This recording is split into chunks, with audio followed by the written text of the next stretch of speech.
dito! Bitawan niyo, wala akong alam dito! Makinig kayo, wala akong alam dito! Sabi! Ano ba? Ano ba? Sandali lang! Ano ba kayo? Alam ko nagtataka kayo kung bakit kinarito. Simple lang. Para makita niyo ang katotohanan. Malaman niyo kung anong buhay dito sa loob at sa labas. Baka akala niyo biro-biro lang ginagawa niyo mga kalokohan. Para ano? Para sabihin kayo pinakamagaling? Pinakasiga? Baka bukas makalawa, dito rin ang bagsak nyo.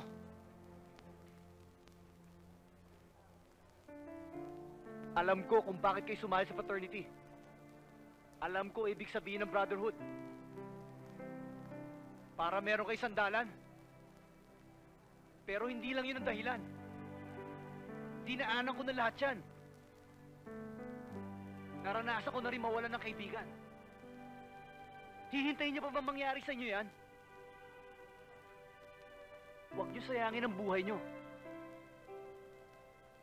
Gamitin niyo sa mabuting paraan. Hindi pa huli ang lahat. Kayo ang kinabukasan ng ating lipunan.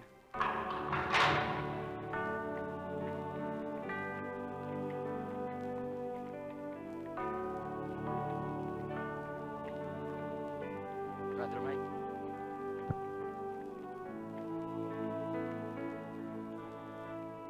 Sumainyo ang kagandahan ng araw. Mga minamahal kong kapatid, iyuko ang mga ulo. Yuko daw. Yuko! Upang tayo'y bigyan ng liwanag at basbasan ng mahal na Panginoon. Yes! Ayon sa banal na aklat na ito, Kapitulo 30, versikulo 10, sinasabing ang lahat ng nilalang na nagkamali, nagkasala, naligaw ng landas, ay muling tatanggap ng kapatawaran kung isusuko mo ang iyong sarili, magsisisi ka sa kasalanang nagawa mo, at ipangangako mong hindi ka na muling gagawa ng pagkakasala. Praise the Lord! Hallelujah! Hallelujah! Ayos. Ikaw eh. Sir! Nandiyan na sila, sir! Nandiyan na? Oh, naku!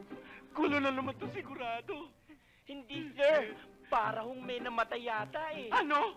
May namatay na estudyante? Patay tayo niyan. Sir!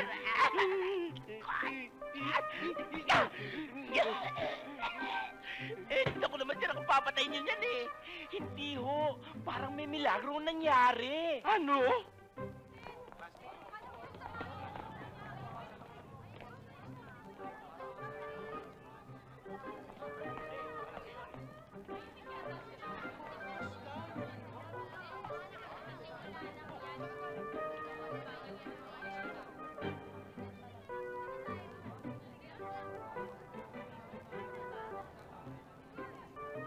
Tingnan mo, bakit ganyan ang mga itsura? Oo nga, no. Teka nga muna.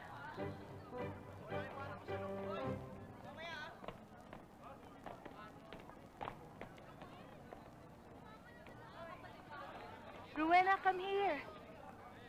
Come on, hurry up.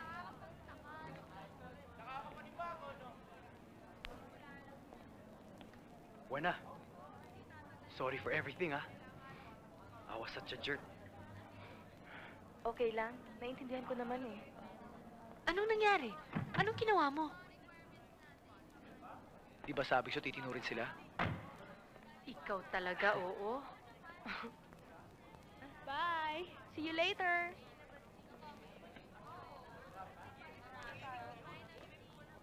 Halika na. Isa na lang, ah.